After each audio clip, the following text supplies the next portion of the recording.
Did you know there actually was a time when alcohol, drugs, and gambling were all permissible in Islam? I hope nobody is listening to this and saying, shucks, I'm born in the wrong time. Well, the reality is, whatever the Sharia has made permissible means that those things are actually good for us. And whatever the Sharia has made impermissible, it means those things are actually bad for us. That's why the Sharia is saving it or saving us from those things. So let me look at the backstory and tell you when they were permissible and how they eventually became impermissible and the reason why Allah made it impermissible.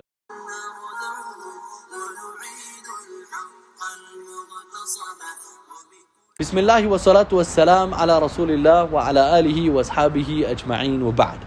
When Rasulullah sallallahu alayhi wa sallam emerged as a prophet in Makkah, Makkah was a lawless city. It was a city that needed a prophet because people were involved in gambling, people were involved in alcohol, people were involved in disrespecting of the Kaaba. There was so much of vice and evil, women were disrespected, and that was the type of city that Rasulullah sallallahu alayhi wa sallam emerged as a prophet in.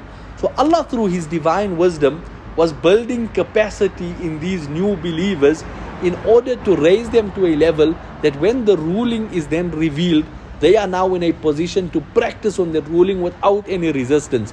So Allah was building capacity. Capacity in essence is Iman. So as the Iman grows, our willingness to do good deeds grow.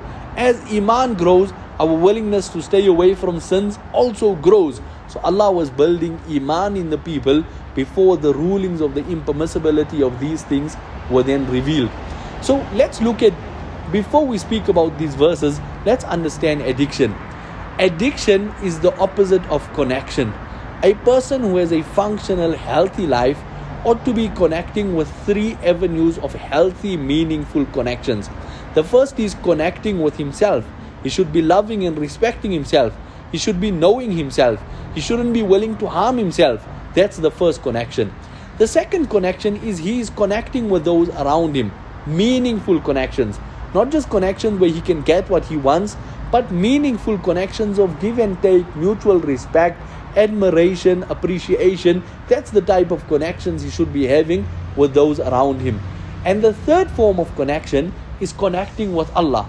A connection with Allah where a person speaks to Allah, he performs salah, he hopes to do actions that please Allah, it gives him pleasure to please Allah, and those are the three connections.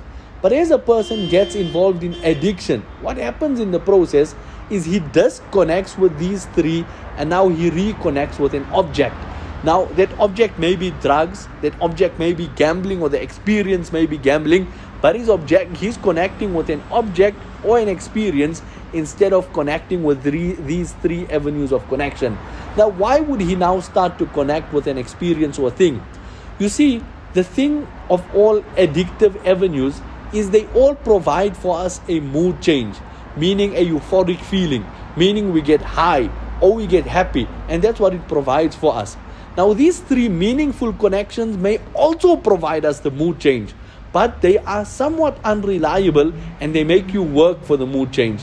So every time you perform salah, it's not just amazing feeling.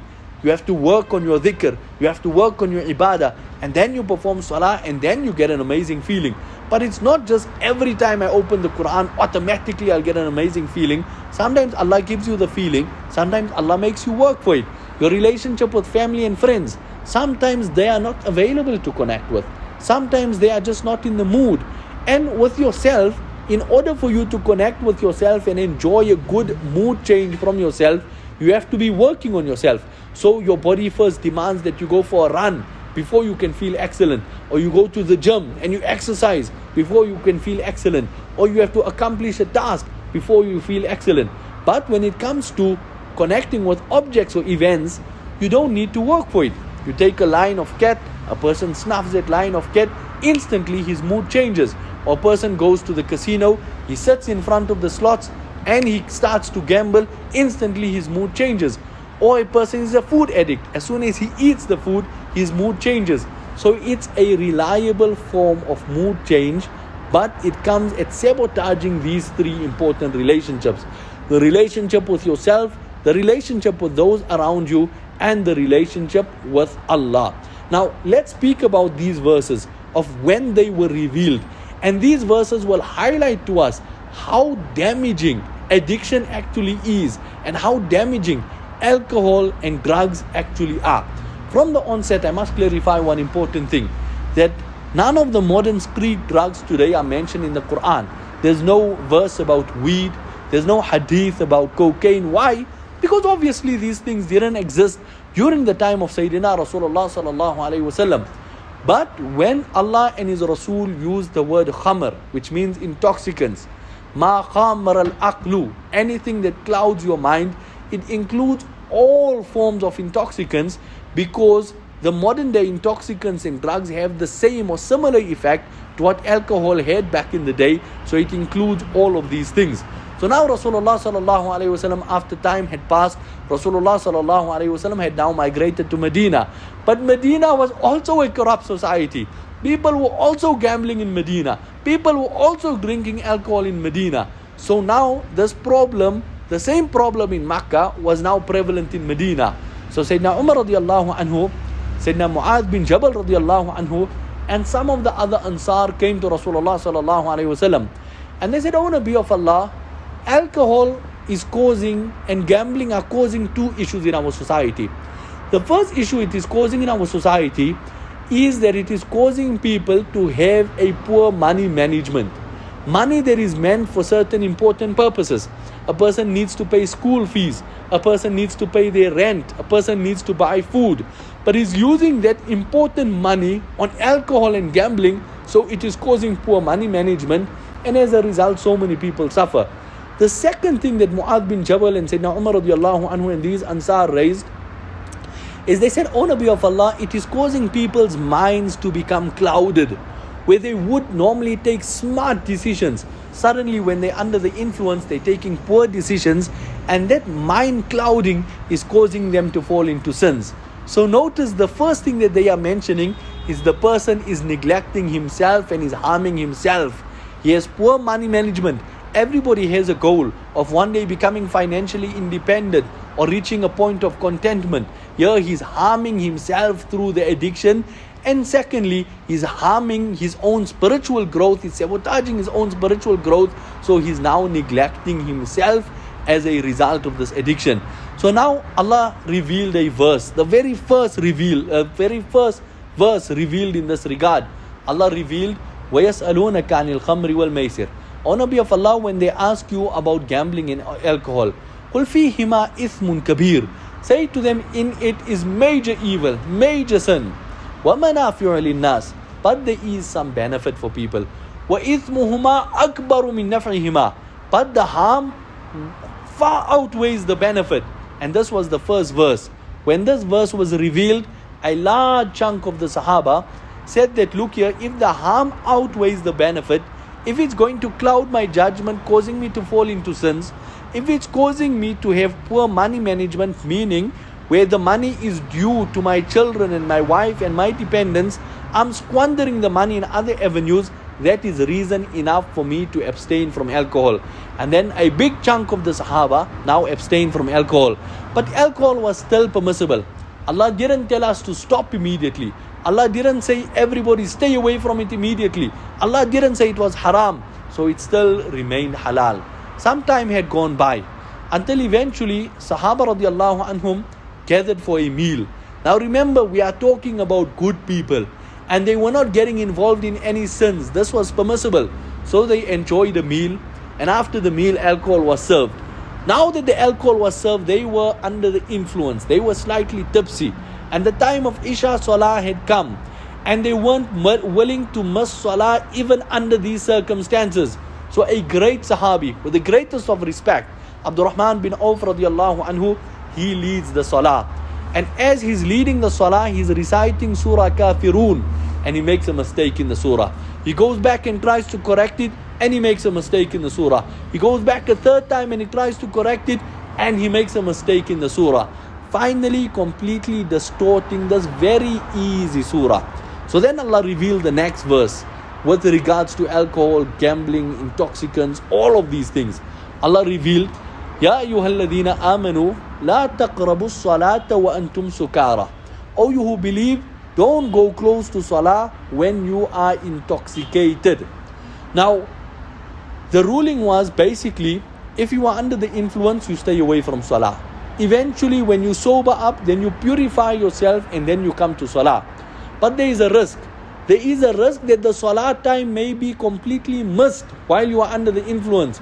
So a large chunk of the Sahaba said, look here, if this thing is going to disconnect me from salah and Allah, there is sufficient reason for me to completely give it up. And another large chunk of the Sahaba gave it up. Let's remind ourselves in this modern hippie world that spirituality is not two things, and I'll tell you the third of what spirituality actually is. Spirituality is not necessarily an amazing feeling, nor is spirituality necessarily an experience of miracles. Sometimes a person may worship Allah and not experience an amazing feeling. Sometimes a person may worship Allah and not experience any miracles in his life. So if your spirituality is made up of a lot of amazing feelings and a lot of miracles, chances is that it's the weed and not the spirituality. Spirituality in Islam is obedience to Allah and obedience to Rasulullah sallallahu alaihi wasallam. Whether it comes with a good feeling or not, whether it comes with a miracle or not, that is spirituality in Islam. And the second harm we see of alcohol and drugs is that it disconnects a person from Allah. Sayyidina Rasulullah sallallahu alaihi wasallam said, Man shariba khamran, that person who allows any intoxicants to enter into his body, was sakira, and now he becomes intoxicated, lam yuqbal salatan arba'ina sabahan, Allah will not accept from him his salah for 40 days. The wrong way to look at it would be, why would Allah be unwilling to accept a person's salah? The right way to look at it would be, how grave of a sin must alcohol and drugs be, that the most merciful Lord himself, Jalla Jalalu, is not willing to accept a person's salah. So the second reason why Allah eventually prohibited it is that a person disconnects from Allah and disconnects from salah. Some time had gone by, it was still permissible. Engaging in consuming alcohol, or if there was drugs at the time, a person would not yet be sinful. Until the time had come when a group of Sahaba gathered for another meal, and as they were enjoying the meal, alcohol was served. And now when the alcohol was served, they were now under the influence. Now a great man, a great Sahabi, Sayyidina Sa'd bin Abi Waqqas radiallahu anhu, he got up and he started reciting poetry. Now the poetry was contentious, he was saying poetry that would cause tension between the people of Makkah and Medina. So he was saying poetry about how the Ansar are better than the people of Makkah. It's like me saying how the people of Roshni are better than the people of Joburg. It's true, but I can't say it in public. So my point is, he was saying the type of thing that, look here, the people of Medina are better than the people of Makkah.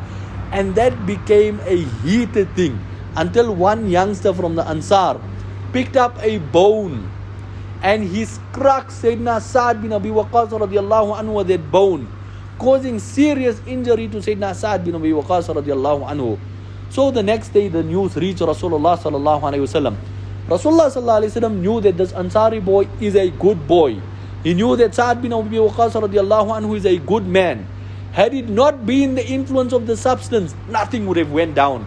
So Rasulullah sallallahu alaihi wasallam then raised his blessed hands and he asked Allah, "Oh Allah, give us clear guidance when it comes to alcohol and drugs and all forms of intoxicants." And then Allah revealed the next verse, "Ya ayyuhalladhina amanu." This is the last nail in the coffin, sealing the deal, making it impermissible. "Ya ayyuhalladhina amanu. إنما الخمر والميسر والأنصاب والأزلام رجس من عمل الشيطان." Allah lists gambling, alcohol and a few other evils. رجس من عمل الشيطان is an arrow from the work of shaitan. فاجتنبوه لعلكم تفلحون. So stay away from it if you want to be successful. And then Allah goes on saying, إنما يريد الشيطان أن يوقع بينكم العداوة والبغضاء في الخمر والميسر. What is shaitan trying to achieve through alcohol, all of these intoxicants? He's trying to create discord and trying to create animosity, trying to create hatred between you. That's what shaitan is looking to achieve. فِي الْخَمْرِ وَالْمَيْسِرِ وَيَسُدَّكُمْ عَنْ ذِكْرِ اللَّهِ وَعَنِ الصَّلَاةِ. And through alcohol and through drugs, Shaitan is trying to disconnect you from Allah and the remembrance of Allah, and to disconnect you from Salah. That is the actual efforts of Shaitan. Now, as this verse was revealed, Sahaba went and ran in the street announcing that it is now impermissible. Bilal radiallahu anhu, where the loud voice was screaming to the people. What was the reaction of the Sahaba? When Iman is built, your willingness to stay away from sin increases. When Iman is built, your willingness to do good deeds is increased. As he's screaming and announcing in the street, those who had it in their barrels, they broke their barrels. Those who had it in their cups, they dropped their cups. Those who had it in their mouth, they spat it out. Those who had swallowed it, put their fingers down their throats, vomiting it out. Narrations tell us that that night in the city of Medina, there was alcohol flowing in the streets as a response in the obedience of Allah, when Allah Jalla Jalalu had now made it impermissible. But one most outstanding Sahabi, I must share his story. This Sahabi, he left Medina and he took all of his assets. He took all of his possessions. So he sold all of his properties. He took all of his savings. And he went to Syria to purchase a certain form of alcohol which was very lucrative, meaning there was good profits. If he brought this alcohol, if he imported this alcohol to Medina and he sold it in Medina, the profits would be very big. So he went out on this journey. All of his property, all of his savings, he bought as much as he could. And now he returned with this entire shipment to Medina. As he's entering into Medina, people come to him and they say, "Hey boss, in your absence, Rasulullah sallallahu alaihi wasallam told us that this thing is impermissible. What do I do now?" So he leaves his shipment on the outskirts of Medina. How many excuses he could have given himself? I didn't know. This is my lifelong savings. But what must I do? The timing was wrong. So many different excuses he could have given. He went into Medina. He met with Rasulullah sallallahu alaihi wasallam. He asked Rasulullah sallallahu alaihi wasallam for guidance in the situation, and Rasulullah sallallahu alaihi wasallam told him to destroy the entire shipment. He went on the outskirts of Medina. He destroyed his entire shipment. Can you imagine how that piece of land will testify for that person on the day of Qiyamah? Remember, whatever anybody is seeking, Allah has provided that in a halal avenue. The way Allah has made zina impermissible, Allah has made marriage permissible. The way Allah has made pork impermissible, Allah has made halal food permissible. So whatever Allah has made impermissible, Allah has given us a halal, pure and even better, what can we say? An even better substitute in place of that which is impermissible. So whatever you are seeking, I don't believe that anybody who's doing these actions is doing it to spite Allah. You're not doing it to be a bad person. You're not doing it to show a point to Allah. You're doing it because you have a certain need. But the problem is hopelessness has told us that you will only see that need fulfilled in intoxicants and drugs. The reality is that if we search through halal avenues, you will find what you're searching for. So a person is either searching for pleasure or is trying to avoid pain. That search for pleasure, you will find that pleasure in a halal avenue. Perhaps try hiking, perhaps try horse riding, perhaps try jogging, perhaps try good company, perhaps try ibadah. Try something and you will find that pleasure you're searching for. That pain that you're trying to avoid, you may get it, that avoidance of pain from a substance. But as you come down from that high, the reason for the pain would have increased. Perhaps you're saying my pain is debts. As you get high, you run away from those debts for a few minutes. When you come back, your debts have increased. Perhaps you say my marks are bad at school, so I got problems from the folks. So now you get high. You run away from those problems. When you come back from that high, the problems are still there or the problems have increased. So rather find a good avenue that allows us to lose the pain. Sometimes horse riding, sometimes it may be swimming, sometimes it may be going to fix the actual problem that's causing you the pain. But don't run away from your problems. Remember, winners don't quit. Quitters don't win. So on that note, let me remind everybody that there is pleasure and there is avoidance from pain in halal, pure avenues. We just have to search for it. May Allah bless us with a drug-free, alcohol-free life. so that we can stand in front of Allah in a way that we have pleased Allah.